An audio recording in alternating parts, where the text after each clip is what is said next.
Hello, bienvenue à tout le monde.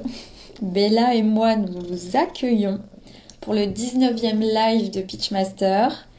Et donc aujourd'hui, on reçoit Priscilla qui va nous parler de sa pratique clinique. Elle est psychologue clinicienne depuis 2 ans et elle a effectué un master à l'université de Lyon, donc en psychologie de l'éducation et de la formation, développement, éducation et handicap. Et donc elle va pouvoir vous en parler pendant le live.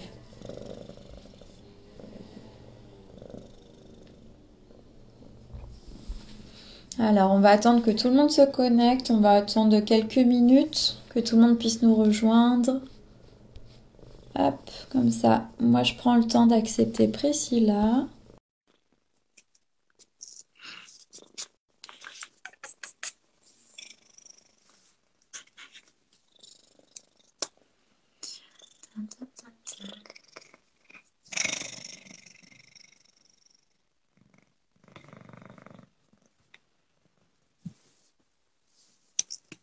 Bonjour Annabelle, bienvenue.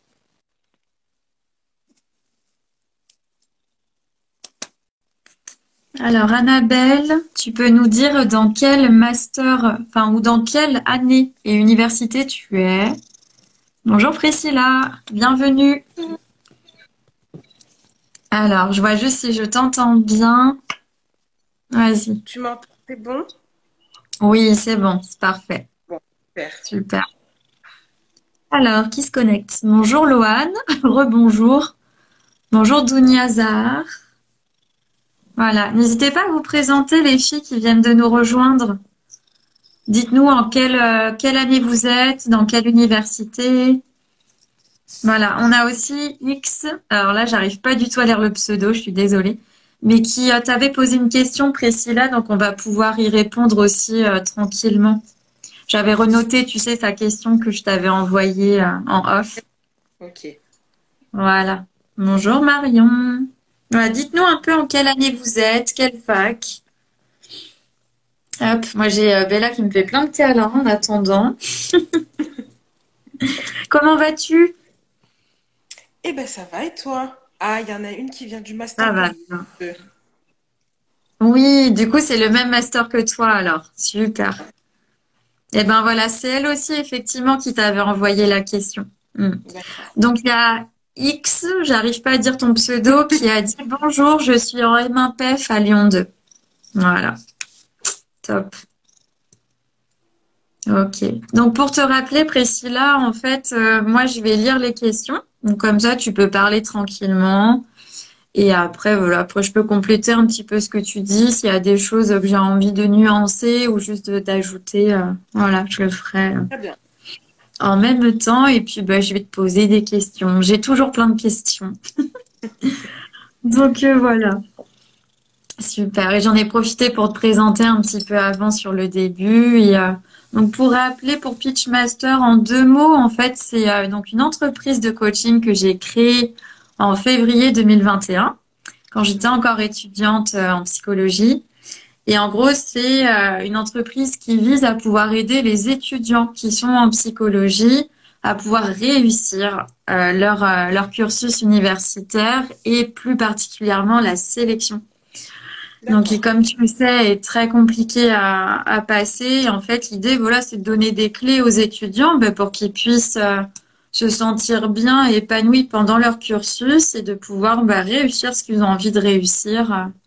Voilà, en tout cas, moi, je crois qu'on peut être vraiment épanoui dans ses études et du coup, j'ai envie de transmettre ça. Et l'idée aussi, bien sûr, bah, c'est de passer par une meilleure connaissance des masters parce que très souvent, on a tendance à choisir le master qui est le plus proche de soi parce qu'on n'imagine pas, en fait, tous les masters qui existent. C'est assez impressionnant. Là, je suis en train de m'amuser à faire un tableau des masters qu'on peut retrouver en lien dans la bio de Pitchmaster. Et en Oui. fait, il y en a 200, il y en a plus de 200 et Il y en a ouais, ouais, énormément. Effectivement. Il ouais, y en a c'est ça. Et en tout cas, celui-ci, celui que tu as fait est très intéressant. Moi, je l'avais pas encore travaillé dans le tableau et ouais, j'ai vraiment hâte que tu puisses nous en parler. très bien. Donc voilà. Ben, écoute, si tu veux commencer, te présenter, voilà. Libre à Alors, toi. je suis Priscilla, psychologue clinicienne. J'ai débuté ma licence de psychologie à Grenoble. Donc, j'ai fait une première année de psychologie à l'université de Grenoble. Et puis, en deuxième année, j'ai décidé de partir en deuxième année pour aller à Lyon. Donc, déjà, mon objectif, c'était d'aller sur l'université de Lyon parce que la pratique m'y plaisait un petit peu plus. C'est un petit peu moins scientifique que sur Grenoble. Ouais. Donc, je suis partie, j'ai continué ma deuxième année, ma troisième année, et à la fin de la troisième année, la sélection a pointé le bout de son nez.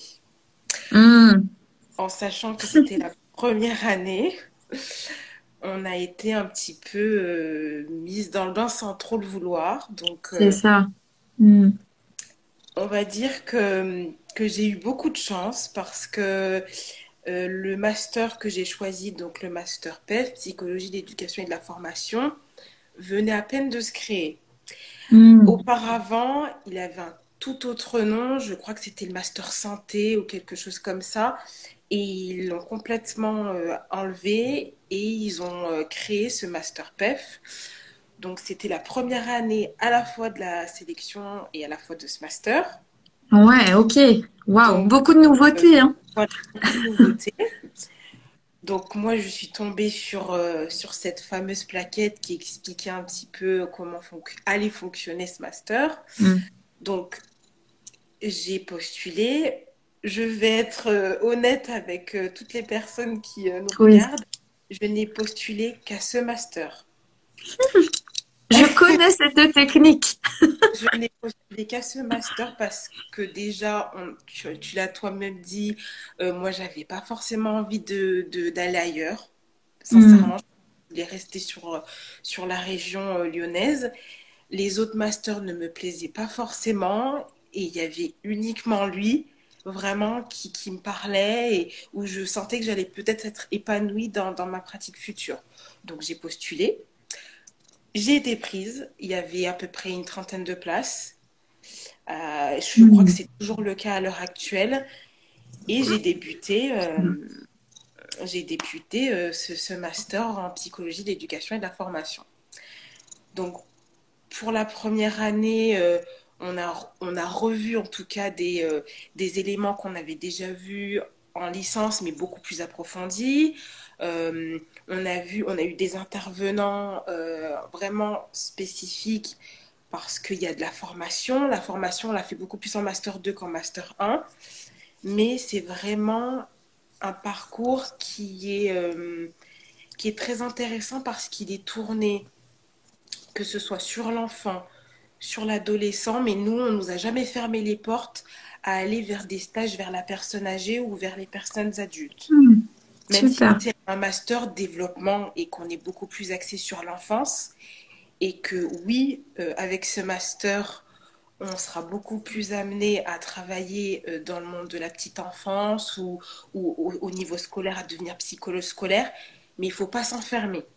C'est pas parce Hmm. qu'on a fait un master voilà, avec le champ du handicap, du développement, etc., qu'il faut rester cloisonné à ça.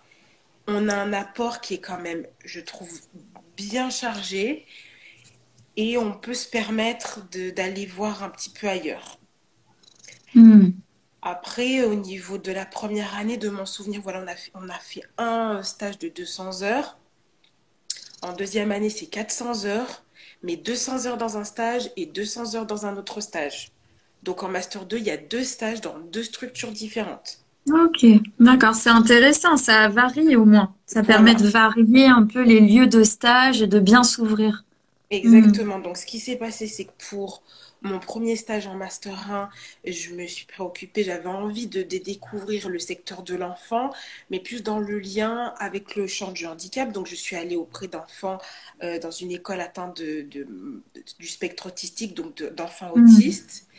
J'ai fait mes heures de stage et puis à la fin de ce stage-là, vu qu'on avait l'occasion pour le Master 2 ben, de choisir deux stages, je me suis dit, bon, j'ai vu le secteur des enfants, maintenant j'ai envie de voir les adultes et les personnes âgées. Donc je Hmm. suis allée en psychiatrie et en EHPAD et en plateforme de répit. C'était la même structure. Donc c'est pour vraiment pour bien faire comprendre aux étudiants que c'est pas parce qu'on fait un master où il y a marqué psychologie de l'éducation et de la formation, donc qui aussi on peut voir un petit peu de développement, du champ du handicap, etc., qu'il faut rester enfermé là-dedans. Non. En plus, les professeurs de ce master-là sont quand même pas mal ouverts, acceptent beaucoup de choses. On avait un professeur qui n'est plus là, qui est décédé malheureusement, qui faisait de la psychologie du vieillissement, Monsieur Sagne, Hmm, il n'est plus là, d'accord. euh, et qui lui aussi a apporté beaucoup de choses. Peut-être qu'ils l'ont remplacé, je l'espère. Mais en tout cas, c'est vraiment un master où on peut voir beaucoup de choses. Après, c'est sûr que s'il y en a qui veulent aller dans une spécialité beaucoup plus dans la psychologie scolaire, etc., c'est sûr que c'est un très bon master. Parce qu'ils peuvent vous préparer au concours de PsyEN. Ok, c'est Voilà. intéressant. Hmm. Voilà, il y a certaines matières ou certains professeurs qui peuvent un petit peu vous accompagner. Vous pouvez leur poser des questions si vous avez envie. J'ai beaucoup de mes collègues qui se sont lancés en deuxième année, qui ont passé le concours pour voir ce que ça pouvait donner. Donc voilà, c'est aussi l'objectif de ce master, hein. C'est d'aller aussi dans le champ aussi du scolaire, si vraiment il y en a pour qui ça les intéresse. Ce master-là est vraiment fait pour. Après, on a aussi de la formation. La formation, Hmm. c'est pas quelque chose quand on décide de devenir psychologue qui nous parle tout de suite, parce qu'on pense pas forcément à la formation. Hmm. Mais la formation, c'est quelque chose de très intéressant. Et au master 2, pas au master 1, mais au master 2, normalement, les élèves sont censés créer une petite formation et Ok. la Hmm. proposer à des structures. Donc moi, avec des collègues, donc on est souvent en groupe, hein. Avec des collègues, on avait fait ça sur le harcèlement scolaire. On est allé dans une école et on avait fait une formation à des enseignants. Donc, Wow. ça Hmm. nous oblige un petit peu aussi à nous mettre aussi dans le bain pour être prêt pour la suite. Mais je trouve que l'approche de la formation est un aspect qu'on oublie parfois, mais qui est très intéressant. Parce qu'on peut, dans notre pratique, être en libéral ou en institution et avoir aussi en plus voilà, un aspect formation où on peut aller former des collègues. Moi, c'est ce que je fais. Je forme, Hmm. par exemple, dans mon lieu de travail, des aides soignantes à des pratiques. Donc, voilà, on peut utiliser ça dans notre structure, mais aussi en dehors. C'est vrai qu'on en parle peu, mais ça se fait beaucoup. Des psychologues avec qui j'ai travaillé, effectivement, enfin, sont formateurs à côté, auprès, par exemple, d'assistantes sociales, auprès d'infirmières. Il y a beaucoup de choses qu'on peut faire comme ça. Exactement. Ces derniers temps, je trouve que ça s'est beaucoup plus développé qu'avant, mais c'est quelque chose qui commence un petit peu Hmm. à devenir de plus en plus important. Et je trouve que c'est pas négligeable parce que voilà, notre métier, c'est pas uniquement finalement être en relation avec le patient, lui apporter quelque chose, être dans une relation d'aide, mais on peut aussi être dans la formation en transmettant un certain Hmm. savoir, en les guidant. Et je trouve que c'est une autre facette que celle qu'on peut avoir de manière habituelle dans notre métier, dans notre profession. Hmm. Je vois par exemple, moi, dans le champ dans lequel j'exerce en transculturel, ça se fait beaucoup de former justement d'autres professionnels à l'approche interculturelle, transculturelle. Donc, et j'ai découvert ça là sur mon M2, que ça se faisait en fait. On nous en parlait pas du tout pendant le master. Donc, c'est Exactement. super que tu puisses souligner ça. Et C'est par vrai, exemple, moi là qui suis diplômée en clinique pure, interculturelle, transculturelle, je peux tout à fait travailler en tant que formatrice. bien Donc sûr. c'est ça qui est intéressant. Mm. Donc après, c'est sûr que le petit bémol, c'est après ça, c'est mon avis personnel. J'aurais aimé Oui, qu'on ait un petit peu plus d'heures pour encore plus s'enrichir en formation, mais avec ouais. tous les apports théoriques qui doivent déjà nous apporter pour être, on va dire, pas trop perdu quand on va se lancer dans le monde du travail, c'est déjà, je trouve, une bonne base. Parce que moi, ça m'a pas empêché pour autant de faire des formations, de créer mes propres formations et après Mm. voilà, de les transmettre aux populations auxquelles voilà, j'ai droit dans ma structure. C'est super. Et tout à l'heure, tu parlais des éléments que tu disais qui sont plus approfondis en master par rapport à la licence. Est-ce que Oui, tu peux dire lesquels, alors desquels tu par parles? exemple, tout ce qui est en lien avec le développement de l'enfant, Euh, en licence, on le voit de manière très succincte. Il n'y a pas vraiment peut-être un développement, mais là, je trouve qu'on rentre vraiment dans les détails du développement de l'enfant. On voit vraiment les mécanismes qui sont sous-jacents, ce que ça va donner sur le terrain. Nous, on a aussi l'occasion de tester ça, par exemple, quand on est dans des lieux de stage qui le permettent. C'est pas toujours le Hmm. cas de la population qu'on va choisir, mais au niveau du développement de l'enfant, tout ce qui est aussi au niveau cognitif, parce qu'on voit aussi tout ce qui est en lien avec le cerveau, on a beaucoup plus, même si on n'est pas dans un master de neuro, hein, on nous apprend quand même les bases pour savoir comment fonctionne, par exemple, quand on a des enfants qui sont dyslexiques, voilà, dyspraxiques, d'où ça vient, Ouais. tout ça, les TDAH, enfin, toutes ces Mhm. choses en lien et qui pourront servir par exemple aux psychologues scolaires, toutes ces petites choses, voilà, c'est vraiment beaucoup plus approfondi. Après, de mon souvenir, surtout dans le Master 1, parce que dans le Master 2, on est vraiment orienté dans la professionnalisation et là, Hmm. on est vraiment, on doit faire une introspection de nous-mêmes, vraiment savoir pourquoi on veut faire ça. Là, ce qui est intéressant, c'est de faire un travail sur nous la deuxième année, pour savoir nos lacunes, ce qui est déjà acquis ou pas. On fait aussi des entretiens en deuxième année de master avec des professeurs qui nous suivent pendant l'année pour voir notre évolution, ce qui pêche, là où on doit encore travailler sur cet Hmm. aspect. Mais c'est vrai que le Master 1 est vraiment pour consolider des acquis qu'on a pu nous transmettre en licence. Voilà, vraiment sur le développement de l'enfant, sur le champ du handicap aussi. On voit beaucoup tout ce qui est handicap rare. Voilà, c'est vraiment pour qu'on ait des bases solides. Et en Master 2, quand on a toutes ces bases qui sont solides, on se dirige vraiment plus dans la professionnalisation et c'est les stages vraiment qui vont finalement être déterminants et qui vont conduire notre année. En fonction de la Hmm. structure qu'on a choisie, on aura un dossier à rendre pour chaque structure, un dossier sur un état clinique et l'autre sur l'institution. Vraiment. Donc c'est deux choses complètement différentes pour essayer de comprendre aussi comment fonctionne une institution, C'est le important. c'est très important. Mhm. Euh, Hmm. Comprendre les mécanismes, par exemple, dans un groupe, quand on travaille en équipe. Bon, j'ai des collègues à moi qui se Oh sont oui. libérales après. Donc, c'est pour ça que j'explique bien que ce master n'est pas fermé.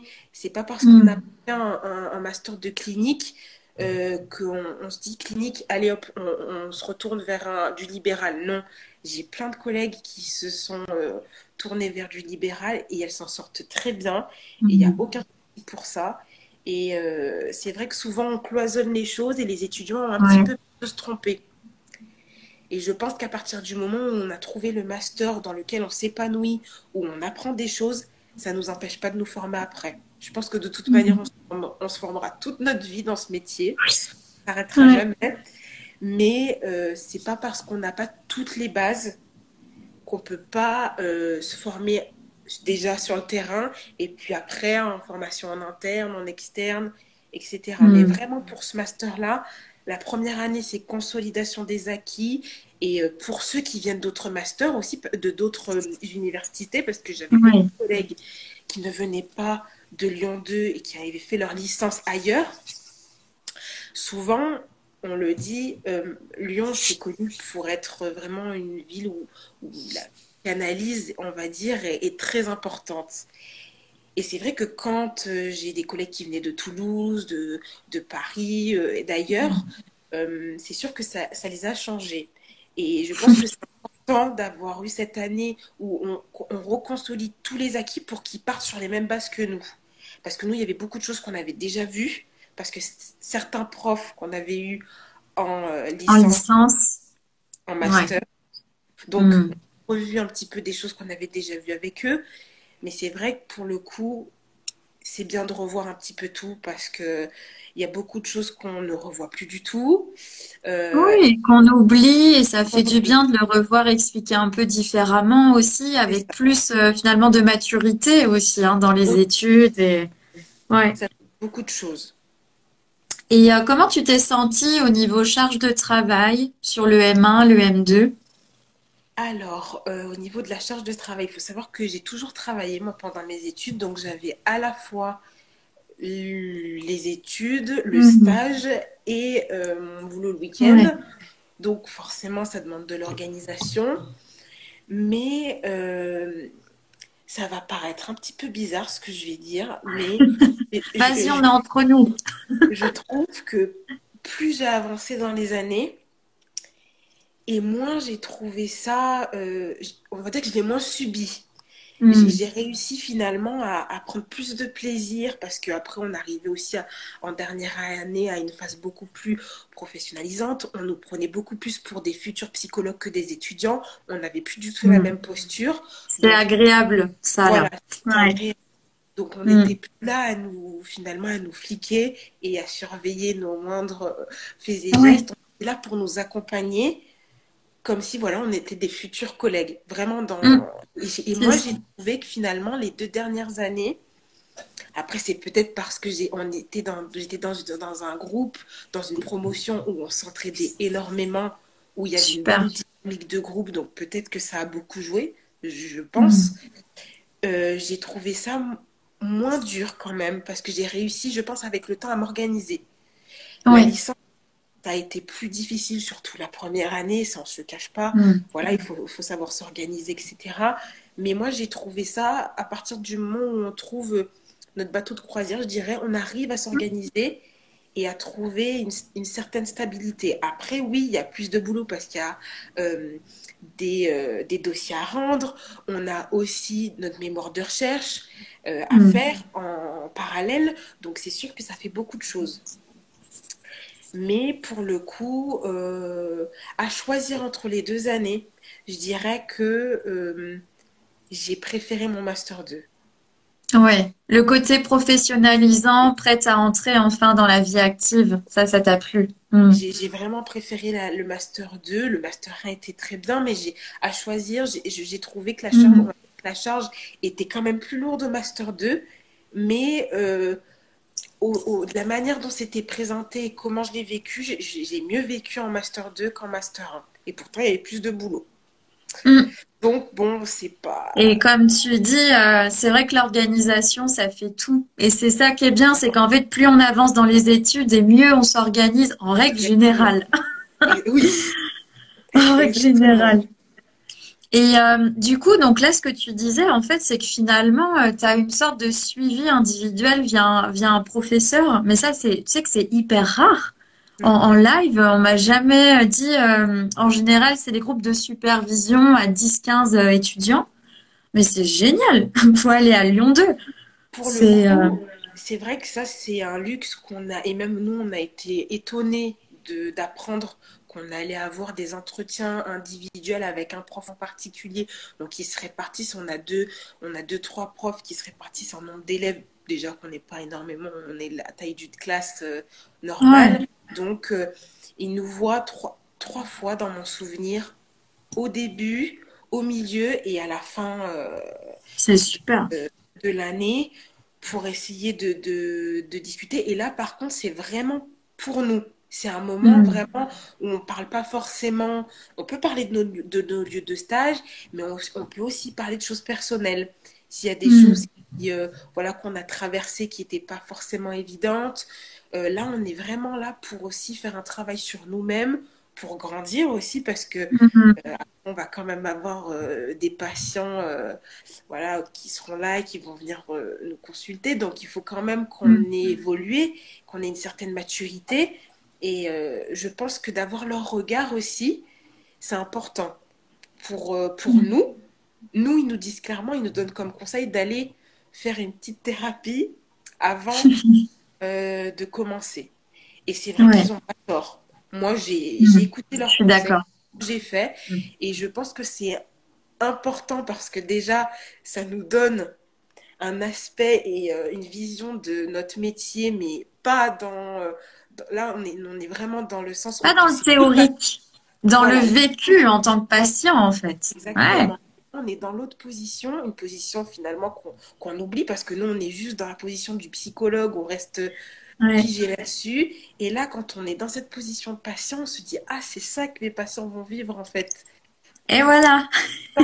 Et c'est important parce qu'on peut se dire, là, Mm. je ne fais pas certaines erreurs. Parce que Mm. quand on est à la place Oui, du patient, on se dit, bah, si j'aurais eu une psychologue en face de moi, j'aurais pas aimé qu'elle me dise ça ou de telle manière. mm. Donc, C'est vrai. euh, moi, j'invite souvent les étudiants qui me demandent comment ça se passe, comment j'ai vécu tout ça.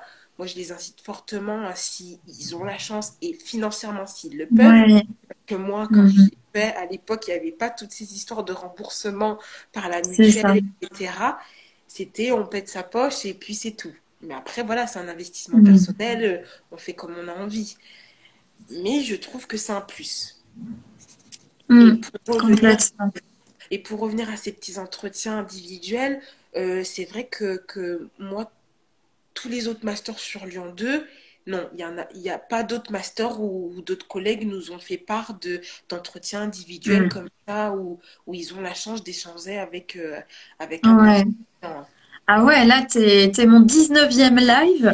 Première fois que j'entends ça. C'est pour ça que je t'ai fait répéter pour être sûre. Mais c'est Oui, oui. génial. Enfin, on sent du coup qu'il y a une autre relation entre les étudiants et les profs. Exactement. Et Clairement. c'est vrai que, bon, là, nous, c'était quand même quelque chose de particulier. On était la première promo. Il y avait eu il y avait eu tout ce qui était en lien avec la sélection. Donc, ça faisait beaucoup de choses. Et c'est vrai qu'on s'est dit, quand on arrive en Master 2, bon, c'est la fin. Et quand ils nous ont dit clairement qu'ils allaient nous accompagner de manière individuelle, là, on s'est dit, bon, au début, ça fait un petit peu peur parce qu'on se dit, bon, là, les Mm. professeurs vont nous voir sous une autre facette parce qu'on peut parler de choses plus personnelles et de choses dont clairement ils ne sont pas forcément au courant parce qu'on n'a pas forcément le temps Eh oui. d'étaler sa vie privée avec les professeurs. Et dans un sens, ça crée quand même une certaine proximité aussi. Mm. Donc, c'est sûr que maintenant, on peut aussi garder aussi plus de liens avec nos professeurs et s'envoyer encore des petites choses, voilà, restant en Ouais, lien avec eux complètement. plus Mm. facilement. C'est important ce que tu dis là, hein, parce que c'est vrai qu'une fois qu'on est diplômé, on se dit, bon, bah, c'est derrière moi la fac. Mais en fait, c'est intéressant de garder des liens avec ses camarades de classe, ses collègues maintenant, et Très, avec ses très profs. important. Parce Mm. que, on le dit et on le redit, le réseau fait beaucoup de choses. Et le Oh réseau oui. et, et le réseau se crée déjà en commençant par nos collègues. Et c'est vrai Mm. que même si on était une promo d'une trentaine d'élèves, à l'heure d'aujourd'hui, nous-mêmes en dehors, on essaie de se créer des groupes un petit peu de supervision Mm. entre nous C'est pour ça, ouais. se Mm. voir. Déjà, bon, ça fait toujours plaisir. Et en même temps, pour échanger. Parce que finalement, on a eu la même formation, on se connaît déjà, il y a une relation de confiance qui est déjà créée. Donc, on peut Mm. parler plus librement des situations qu'on vit maintenant dans le monde professionnel. Donc, le réseau fait énormément, fait beaucoup. Mm. C'est ça. Non, c'est vraiment chouette comme témoignage. Enfin, je pense que les étudiants oublient ça parce qu'ils sont vraiment concentrés sur leurs cours. Et en fait, bah, ça commence dès maintenant le réseau. C'est dès la licence, dès le master, qu'il faut C'est ça, commencer à vraiment bien en prendre soin. exactement. Et du coup, comme tu disais tout à l'heure, donc en fait, il y a différentes approches hein, dans ce master. C'est autant psycha que cognitif, que neuro, que voilà. Un peu tout le monde y trouve finalement son compte. Voilà, c'est pas spécialisé dans une approche en particulier. Non, c'est-à-dire qu'on voit aussi un petit peu de systémie. La systémie est Hmm. aussi beaucoup présente dans ce master-là. Après, moi, je pense que au vu de l'apport qui est donné par ces enseignants, c'est sûr que c'est beaucoup plus tourné vers le champ de l'enfance et de l'adolescence et du handicap. Mais moi, en aucun cas, ça m'a empêché. Par exemple, pendant mon master 2, j'ai pas eu de public en lien avec l'enfance. J'ai eu que des Hmm. adultes et des personnes âgées. Et en aucun cas, ça m'a mise en difficulté. Donc c'est bien pour ça qu'on se rend compte que c'est pas parce que sur une plaquette il y a marqué psychologie de l'éducation et de la formation Oui. qu'on doit rester en... Attention à la plaquette. C'est exactement pour ça que je fais les lives. C'est pour, pas pour dire que c'est mensonger, je vais pas aller jusque-là, mais pour dire C'est pas aller mensonger. au-delà des Voilà, c'est plaquettes. vraiment changé parce que au départ, Mm. moi, j'étais très intéressée par le champ de la petite enfance, etc.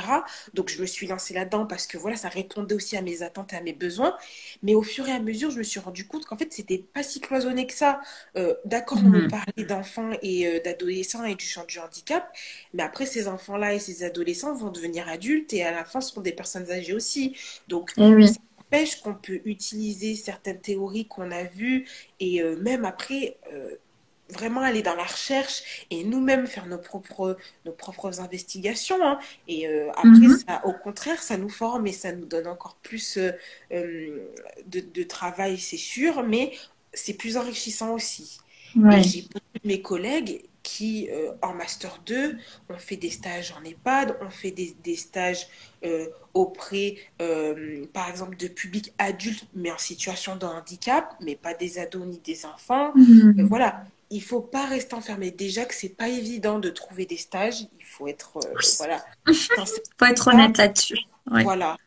Déjà que c'est pas évident, nous en Master 2, ils nous en demandent quand même deux. Déjà que un, c'est pas Ouais, évident.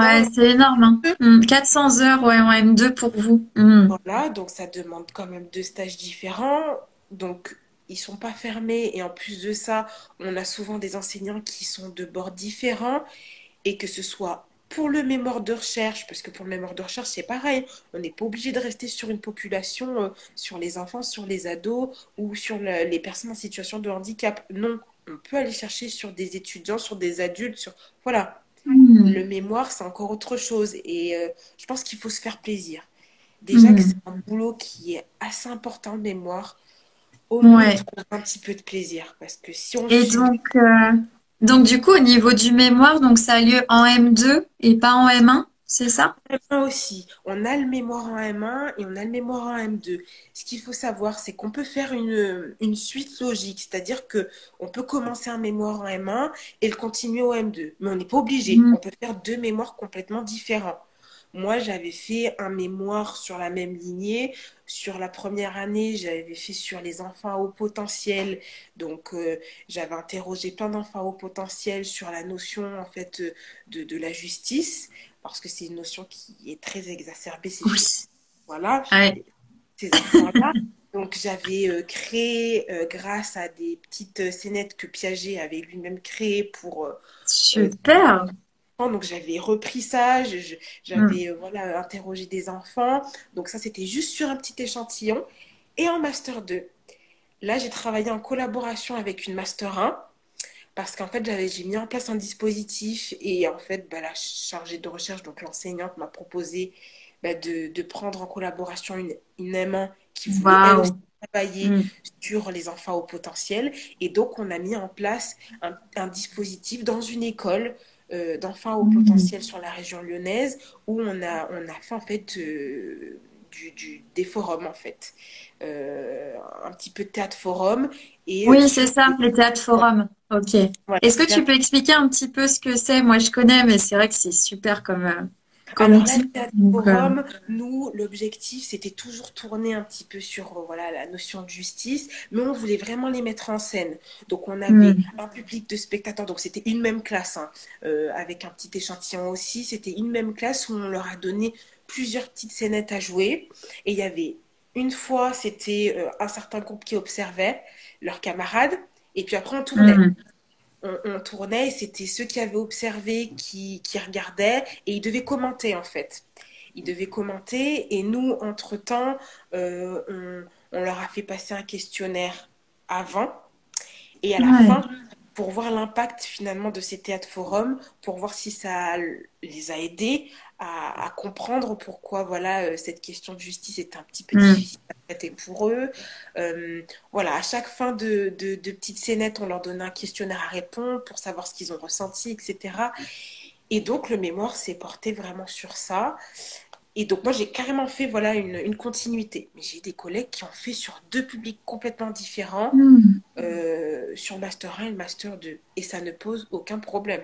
C'est génial. En fait, il y a une sorte d'ouverture, je trouve, dans ce master où, en gros, de ce que ressens, hein, de tout ce que tu dis, c'est en fait, on va vous aider à devenir le psychologue que vous avez envie de devenir, tout simplement. Exactement. Et ça fait du bien d'entendre cette démarche. C'est Exact. assez rare, hein, dans tous les masters là où j'ai pu un peu interviewer les personnes. Ouais, ça fait du bien, hein, franchement. Et je pense que c'est pour ça qu'on l'a quand même tous bien vécu dans ma promo et que toi et Ouais.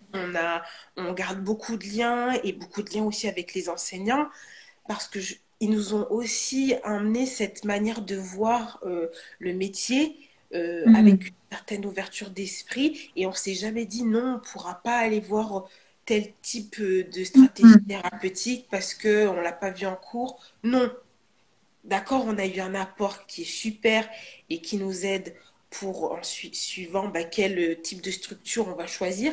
Mais en aucun cas, on nous a dit, si vous vous lancez en libéral, ça va pas le faire. Ils nous ont toujours dit Mm. que ça allait peut-être être plus difficile quand on débute parce que voilà, on n'a pas forcément Mm. de réseau, on n'a pas assez d'expérience, qui est tout à fait légitime hein, pour le coup. Mais on nous a jamais dit non, allez juste en Mm. institution et ne faites pas du libéral. Ouais, non, c'est Surtout bien, on la sent, cette ouverture d'esprit et cette volonté, bah, c'est un peu ce que je disais tout à l'heure, de vous voir en fait vous épanouir dans vos études. Et et je waouh, ça existe. Alléluia.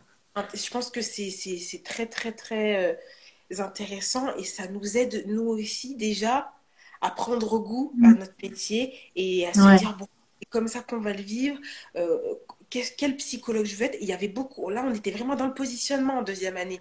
Le positionnement, c'était le mot fondateur. Je ne sais pas combien de fois je l'ai entendu pendant cette année-là, mais il est tellement resté Mm. gravé que qu'on ne pouvait pas passer à côté. Le positionnement, c'était à la fin de notre master, on devait être au clair avec ça, avec notre Mm. positionnement vraiment en tant que futur psychologue. D'accord. Et pour répondre, je ne sais plus si c'était la question de la personne qui avait fait le master Oui, tout et en à a fait fait. un. Mm. Elle demandait si finalement, grâce à ce master, on pouvait être psychologue clinicien ou clinicienne. Oui, on peut. C'est pas Mm. parce qu'on est issu d'un master de développement qu'on ne peut pas plus tard décider d'utiliser des pratiques en lien avec la clinique. Mm. Moi, j'ai décidé d'utiliser beaucoup plus l'entretien, l'observation, voilà, vraiment des choses en lien avec la pratique de la clinique. Mais j'ai d'autres collègues qui n'utilisent pas du tout ça et qui utilisent d'autres pratiques. Mais c'est pas parce qu'on est issu de ce master-là qu'on peut pas après se former et devenir psychologue après clinicienne. On peut. Mm. C'est ça. C'est vraiment important que tu puisses le dire parce que c'est vrai que la mention, en fait, comme ça, formation, éducation, on peut vraiment se poser la question comme il n'y a pas juste psychologie. Psychologie de l'éducation et de la formation, c'est vrai que c'est assez trompeur. Donc Bien sûr. finalement, on a bien le titre de psychologue On a le et on titre peut de être clinicien. Mm. exactement. Le titre de psychologue, c'est voilà, il est donné dans tous les cas et après c'est à nous Mm. finalement de décider vers quel type de pratique on a envie voilà, de poursuivre notre profession. Mais en tout cas, on n'est pas enfermé là-dedans. Hmm. Et c'est ce Voilà. que te répond justement Ilse, hein. Elle te dit d'accord, merci d'avoir répondu. N'hésite Voilà. pas d'ailleurs si tu as d'autres questions, hein, tu peux en poser. Tout est pendant les lives, il n'y a pas de souci. Les questions sont en même temps qu'on parle avec Priscilla. Et du coup, au niveau des mémoires, donc en M1 et en M2, c'est des mémoires cliniques de recherche, tu disais tout à l'heure?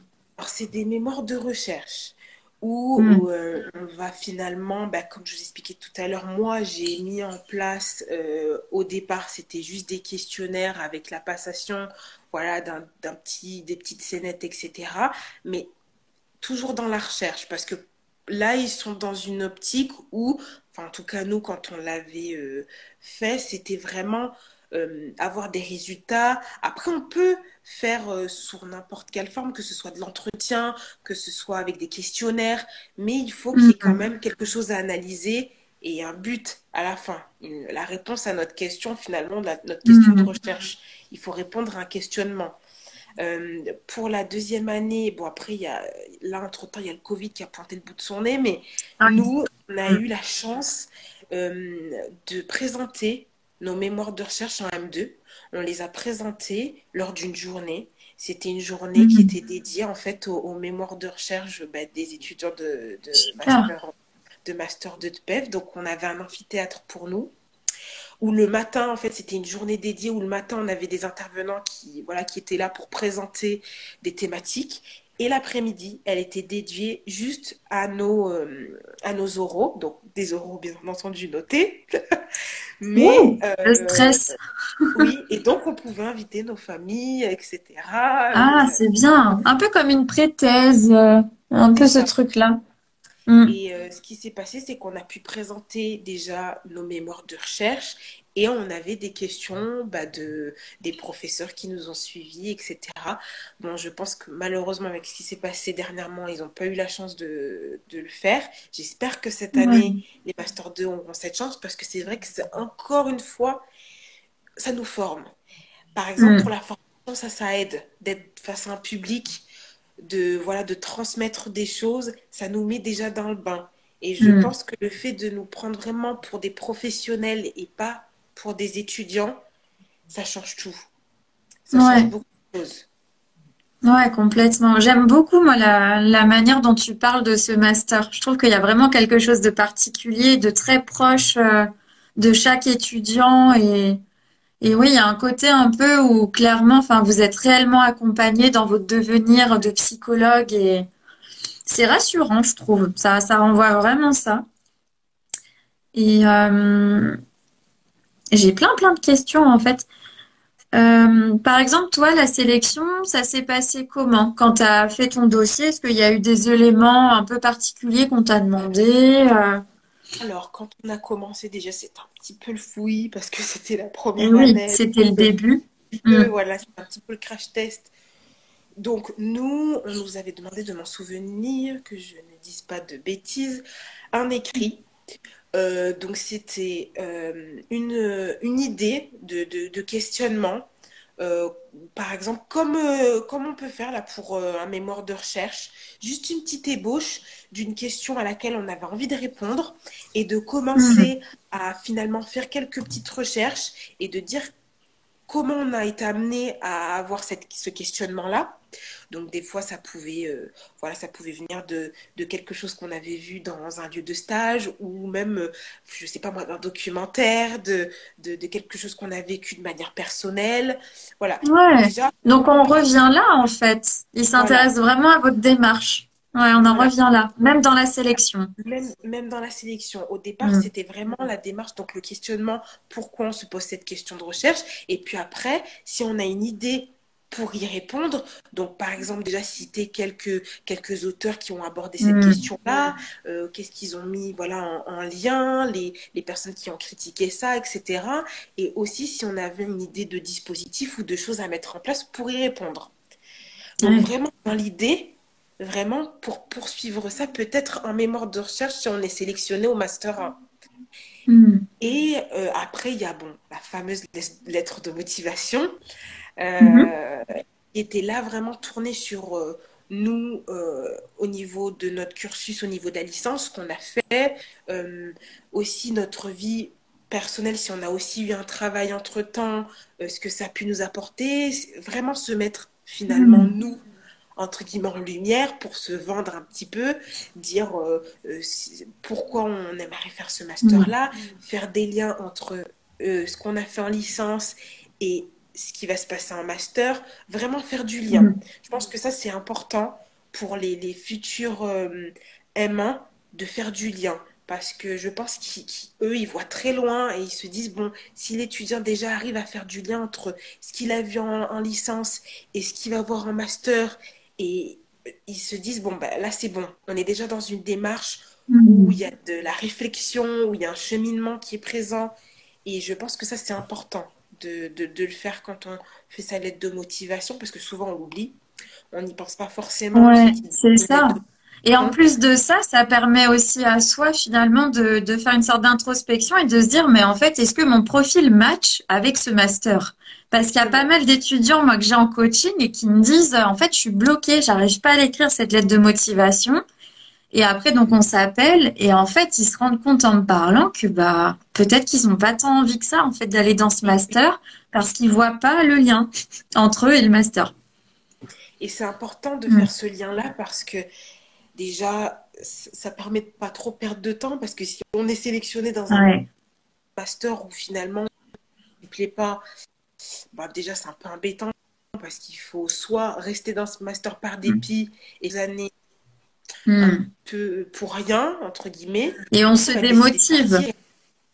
On se Voilà, démotive beaucoup. Mm. voilà, on n'investit pas le master totalement, Mm. on n'y prend pas goût, donc c'est pas utile déjà que c'est un métier déjà de passion. Si déjà dès les deux dernières années où on est censé se professionnaliser, si c'est déjà difficile, déjà en master, c'est sûr que ça va pas donner envie pour la Mm. suite. Ouais, donc finalement, en fait, ce que tu nous dis là, et c'est ce que tu as dit au tout début, c'est que toi, tu as postulé que à ce master-là.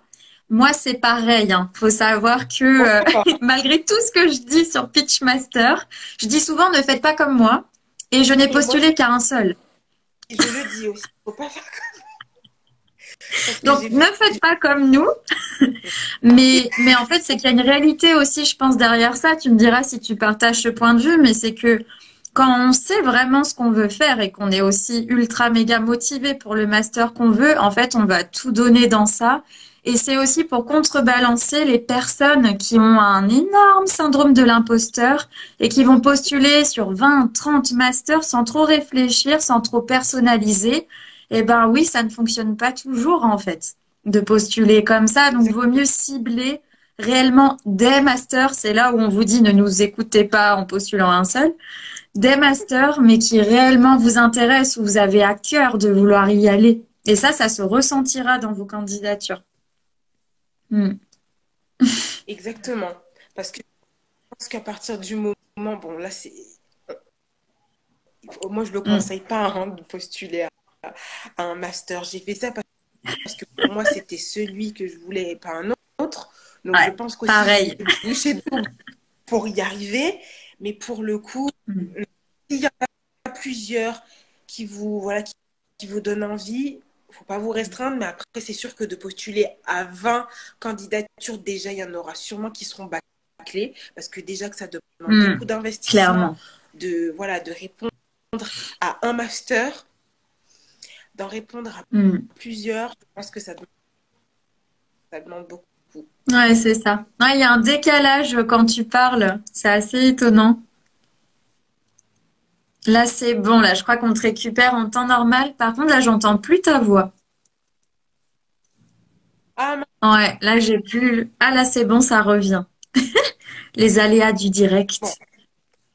super. Ah, tu m'entends là? Oui, oui, oui.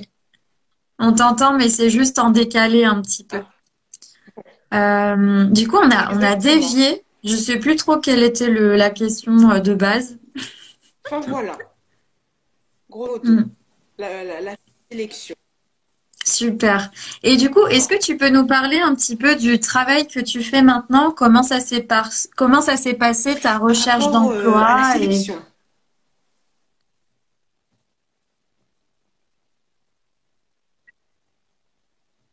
alors là, on t'entend pas du tout.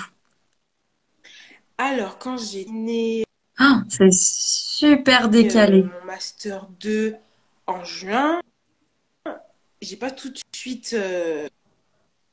Ah, alors. Alors, tu peux parler, mais ça juste qu'on est en décalé de 10 secondes. Est-ce que là c'est bon? Oui, ok. Bon. Alors, pour expliquer, donc au mois de juin, j'ai été diplômée. J'ai pas tout de suite cherché du boulot. J'ai fait une petite pause, entre guillemets, où j'ai attendu avant de chercher du boulot, déjà, rien que pour moi, faire une pause au niveau de mes études. Je Et au mois comprends. Je suis dans le de même cas. septembre, octobre, j'ai commencé à chercher du travail. Hmm. Et au mois de décembre, trouvé. Il faut savoir que nous, on nous a expliqué qu'on mettait grand maximum 6 mois pour trouver du boulot. Hmm. Donc, on met à peu près 6 mois pour trouver du boulot. Donc, il faut pas, on va dire, stresser, même si je comprends que c'est une source de stress qui est quand même assez importante. Si on trouve un boulot 3, 4 mois après, 6 mois après, j'ai même des collègues qui ont trouvé même 8 mois après, c'est pas grave. Hmm. Mais en soi, ce qui s'est passé, c'est que j'ai préféré faire une coupure déjà pour, pour profiter des vacances C'est et après important. pour vraiment me poser pour savoir dans quelle structure je veux travailler. Hmm. Et une fois que le choix a été fait, eh ben, j'ai candidaté. J'ai candidaté dans plusieurs structures en lien avec les adultes parce que moi, je voulais vraiment Hmm. aller dans le secteur des adultes et ou de la personne âgée. D'accord. Voilà, Ok. grosso modo. Hmm. Donc là, c'est bon. Là, je crois qu'on est en train de récupérer le décalage. Mais en fait, tu continues. Tu peux parler, on t'entend, mais c'est décalé de 10 secondes. On est toujours en Ouais. décalé. Mais on t'entend.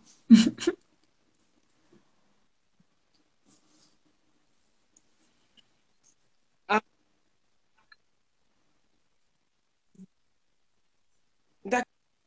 Alors là, on d'accord, n'entend ok. plus. Bon, Ok, c'est bon, on te bon, récupère. c'est le principal. Voilà, j'avais d'autres questions par rapport à ça. Alors, ce serait de savoir, du coup, quel travail tu fais actuellement, que tu puisses un peu dire. Hmm.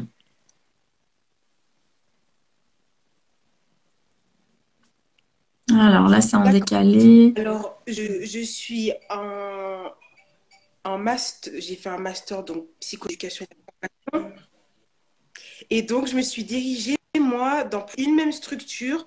J'ai des postes, entre guillemets, différents. Donc, je travaille en accueil de jour, en SIAD, donc le SIAD, service de soins infirmiers à domicile, et en ESA. L'ESA, c'est l'Alzheimer. Tout ça dans une même structure. Donc, j'ai cette chance de ne pas avoir à me déplacer dans différentes. J'ai des collègues qui, eux, travaillent sur structures différentes. Moi, j'ai un poste dans la même structure. Mais je vois des points, par exemple, en SIAD, je suis je suis des aides-soignantes. Je vais à domicile chez des patients quand elles ont des problématiques, voilà, avec certains patients. Je m'occupe aussi beaucoup voilà, de la dynamique de groupe. Hmm. S'il y a des problématiques entre collègues aussi, je les forme, comme j'avais expliqué précédemment. Euh, Après, par exemple, en accueil de jour, c'est totalement différent. En accueil de jour, je fais beaucoup plus d'entretiens. Les entretiens d'entrée, de sortie, de suivi. Après, je fais beaucoup de suivi des dents aussi, les aidants familiaux. Hmm. Après, quoi d'autre?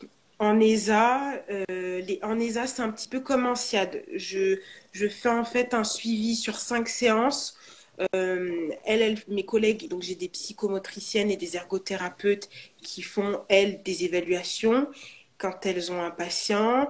Et ben après, c'est elles, par exemple, qui repèrent, par exemple, des difficultés ou, on va dire, des souffrances psychologiques et qui vont me le réorienter. Donc après, c'est à moi Hmm. d'estimer si D'accord. oui ou non il y a une nécessité à faire le suivi des 5 séances. Et à l'issue du suivi des 5 séances, moi, je vais les réorienter auprès d'un autre professionnel. Je fais un suivi pas sur du long terme, c'est sur du court terme. Hmm. Voilà, séance, et après, je les réoriente. D'accord. Ok. Donc ça, c'est un dispositif qui a commencé il n'y a pas très longtemps, hein, depuis septembre 2020. Hmm. Parce qu'en fait, ma structure n'avait pas de... Enfin, le SIAD et l'ESA n'avaient pas de psychologue.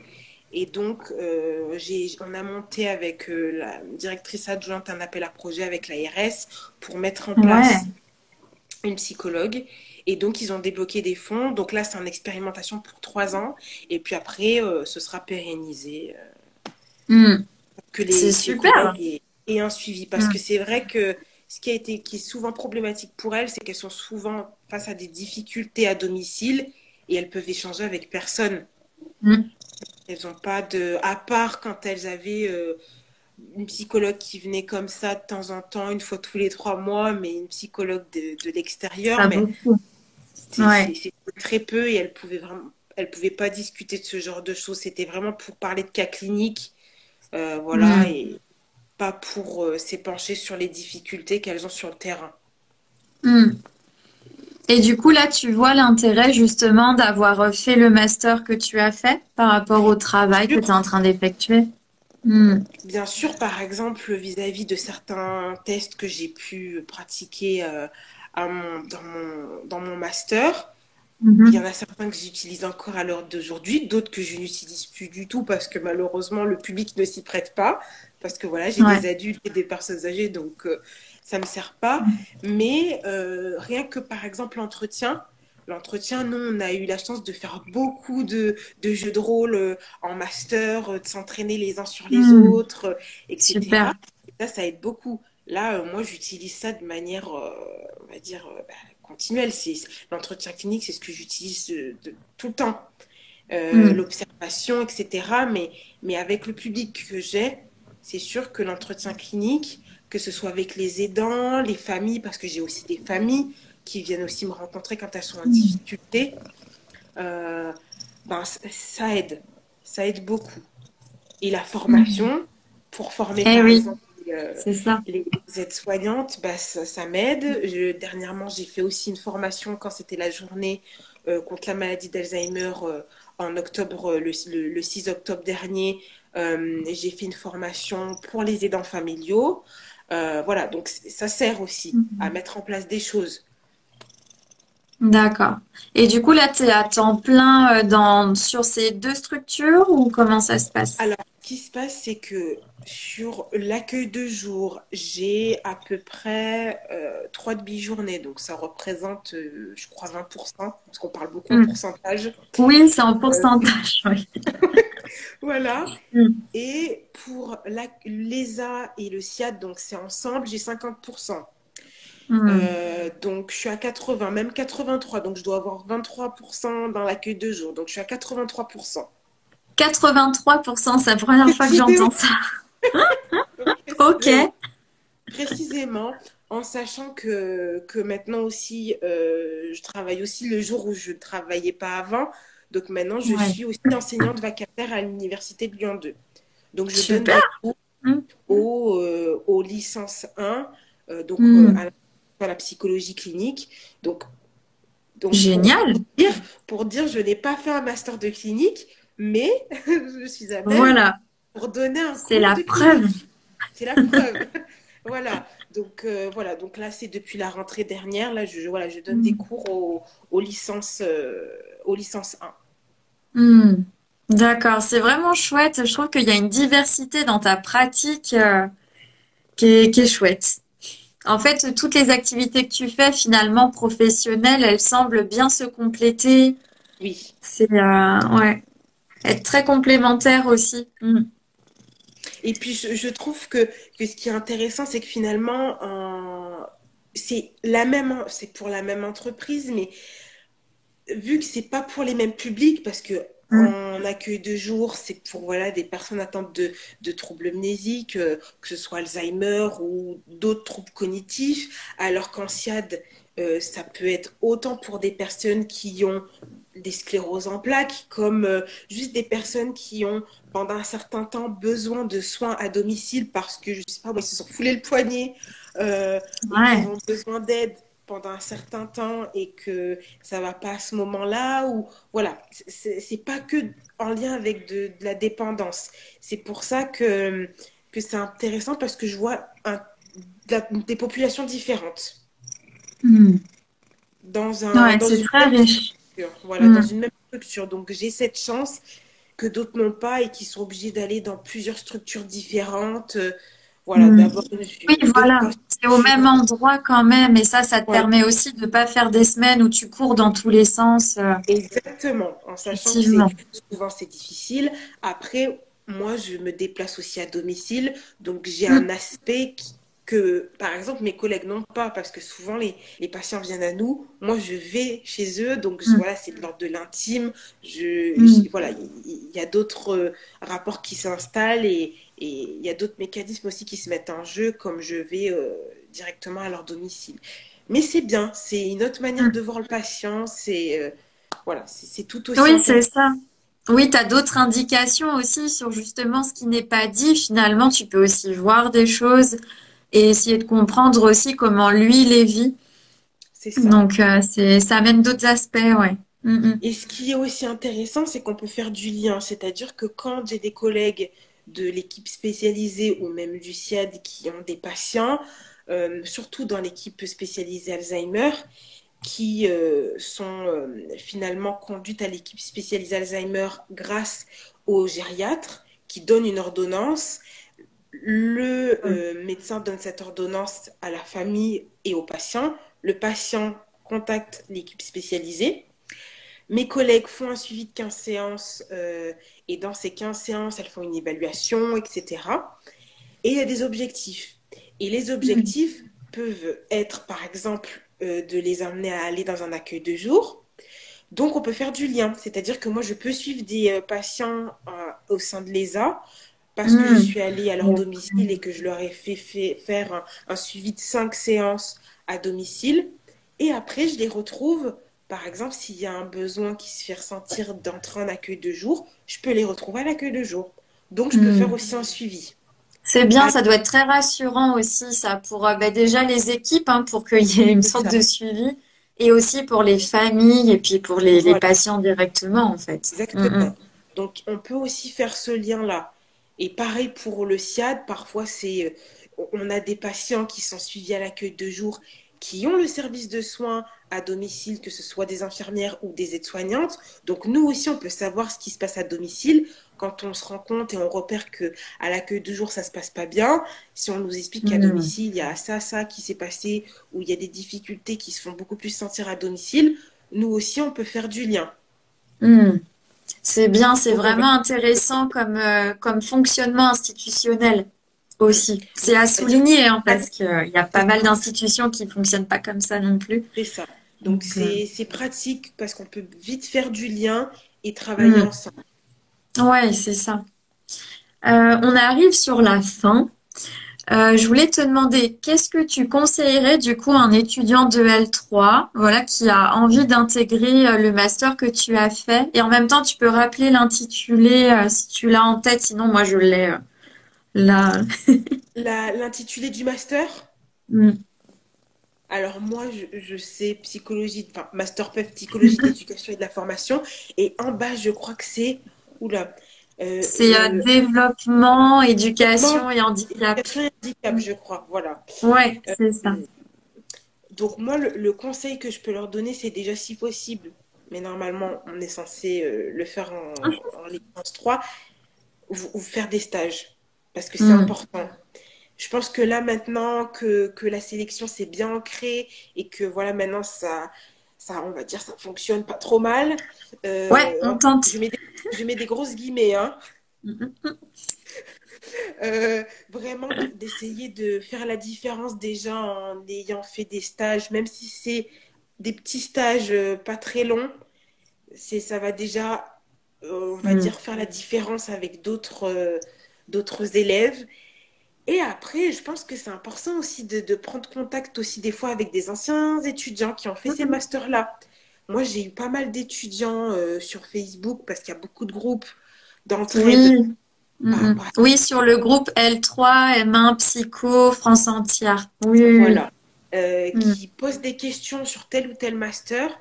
Moi, je les invite à faire partie de ces groupes-là pour Mm, échanger avec des anciens étudiants pour qu'on vous guide un petit peu sur, par exemple, des fois, sur quoi aller. Par exemple, quand on développe l'étude de cas, pour essayer mm, d'avoir des conseils. Je pense que ça peut toujours aider. Ça fait pas tout, mais ça peut au moins vous aider un petit peu. Et après, je pense qu'il faut pas choisir 10 000 masters. Vraiment mm. essayer de choisir et de faire une sélection. Comme le dit, c'est la sélection. Faire une sélection C'est de ça. masters. Tout est dans le nom. Voilà, au préalable. Parce que comme on l'a dit, ça n'a pas trop d'utilité de prendre 10 000 masters qui sont en plus tous Mm. super différents. Surtout qu'il y en a certains qui vont pas vous correspondre. Et ce serait dommage de se retrouver dans un master qui nous plaît pas juste pour être dans un master. C'est Voilà. ça, Mais je pense qu'il complètement. faut s'accrocher. Il faut vraiment s'accrocher et Mm. faire un point aussi sur ce qu'on veut faire. Même si je sais que c'est difficile pour des L3 souvent de savoir un petit peu où est-ce qu'on va aller, si on va aller vers de la psychologie cognitive, sociale, développementale. Mais au moins essayer de se poser la question de savoir est-ce qu'il y en a un qui me donne plus envie que les autres ou qui Mm. m'attire le plus, du moins. Ouais. Que je pense qu'il faut aussi partir de ses ressentis et de ce qui émane de nous parce que après finalement tout va venir de nous, hein. Donc si déjà on ne Mm. s'écoute pas, ça va être un petit peu difficile pour la suite. Exactement. Et après, c'est vrai que c'est possible, par exemple, de tout simplement d'aller sur YouTube et de mettre psychologie clinique et puis de regarder des vidéos et de se dire, bah voilà, est-ce que ça me parle, est-ce que ça me parle pas? De D'écouter les s'informer. lives comme on fait, où justement, ben, souvent c'est des psychologues qui vont parler lors des lives, qui vont expliquer leurs pratiques, Mm. voir aussi, bah voilà, est-ce que vous sentez que ça vous correspond ou pas? C'est enfin expérimenter, poser des questions, aller sur LinkedIn, contacter les psychologues, les étudiants des Exactement. masters. Hmm. Exactement. Je pense qu'il ne faut pas avoir peur d'aller demander de l'aide parce que c'est pas facile de s'y retrouver avec tout ça. Ça fait beaucoup d'informations. Donc, je Hmm. pense qu'il ne faut pas se priver d'aller poser des questions, d'aller chercher sur Internet et de demander à ceux qui ont déjà vécu ce master ce qu'ils en pensent. Vraiment. Exactement, c'est Faut ça. pas se priver. Eh bien, écoute, merci beaucoup. Merci De pour ton rien. témoignage. C'était vraiment très riche et en tout cas, moi, je suis très agréablement surprise de comment tu as vécu ton master et vraiment de tout ce qui en ressort, en fait, du côté rassurant et en même temps cadrant et en même temps autonomisant, je trouve, de ce Oui, master. c'était vraiment cette C'est... démarche-là. Et moi, je le dis beaucoup Ouais. à certains, certains étudiants que j'ai à l'heure actuelle. Moi, je leur dis bien de s'accrocher. À partir du moment où ils ont passé la licence, moi, je leur dis Hmm. le Ouais. reste est encore mieux. La licence, c'est vraiment des choses basiques où on Hmm. s'intéresse vraiment aux fondements théoriques. Mais dès qu'on arrive au master, moi, vraiment, je me suis beaucoup plus Hmm. C'est plus épanouie. concret. Voilà, Hmm. c'est beaucoup plus concret. Et même si on va dire la difficulté est là, pour le coup, à moi, si je devais le refaire, je le Hmm. referais. Il n'y a pas de Ouais, souci. moi c'est pareil. J'ai l'impression moi que j'aurais plus de mal à faire la licence Moi qu'à faire le aussi, master. je pense aussi. Ah bon, les deux. Donc là, pour ceux qui nous écoutent, vous êtes en train de faire le plus difficile, la Oui. licence. Parce qu'après, à partir du moment où on a eu les fondements et qui sont solides et qui sont là, on Mm. va aller se perfectionner. On va aller se perfectionner dans une branche et dans un domaine bien spécifique. Mais après, ça n'empêche qu'on peut après aller voir autre chose et d'avoir une ouverture Oui, d'esprit. exactement. C'est hyper important l'ouverture d'esprit. Et comme tu disais tout à l'heure, on se forme aussi toute sa vie. Donc c'est normal aussi, et j'en sais quelque chose, je suis en train de passer par là, qu'une fois diplômé, et même du master, on peut se dire, mais en fait, je connais encore rien. Eh ben, c'est Et oui, normal de ressentir ça. C'est même donc sain. et même eh ben, c'est bien de ressentir ça. Ça veut dire qu'il y a une remise en question. Donc, Ah oui. il faut continuer. Il faut continuer. Il faut Mm. continuer de lire, voilà, de voir des Mhm. choses, d'aller dans des conférences, de se former. Moi, là, mon objectif, c'est la formation, formation, formation. Que ce soit Ouais, pour moi c'est ou pour les génial. autres. Mais Mm. vraiment, me former moi à des nouvelles pratiques, surtout que maintenant, on a une place quand même qui commence à être de plus en plus véhiculée et qui sera de plus en plus importante Enfin. enfin. Mm. Et je pense que là, il faut s'en saisir. Il faut se saisir de Mm. ça. Ouais. Bon, en tout cas, c'est un témoignage, je trouve, très touchant que tu nous donnes aujourd'hui, qui donne beaucoup d'espoir, beaucoup de force. Tu vois, là, c'est vraiment ce que je retiens de ton témoignage et je pense que ça va motiver beaucoup d'étudiants aussi. Bon, C'est j'espère vraiment très fort. que je sais que c'est pas évident la période de la sélection, c'est beaucoup de stress, d'anxiété, tout ça. Mm. Donc bon, j'espère qu'au moins Mm. ça les aidera à faire un choix au moins et à les guider. Oui, exactement. Et à trouver la force en eux aussi, de traverser ça, C'est ça. finalement. Mm. Eh bien, merci beaucoup. Du coup, Mais je vais t'en prie. arrêter le live ici. Merci encore. Et puis écoute, au plaisir. Hein, si tu as envie de revenir sur un live, de parler d'un sujet qui te touche et que tu as envie de transmettre aux étudiants, c'est vraiment avec grand plaisir. Eh ben super. Merci beaucoup pour l'invitation. Je t'en prie. Merci. Bonne journée à tout le monde. Et puis à Merci. très Bonne journée bientôt, à Priscilla. À très bientôt. Au Au revoir. revoir.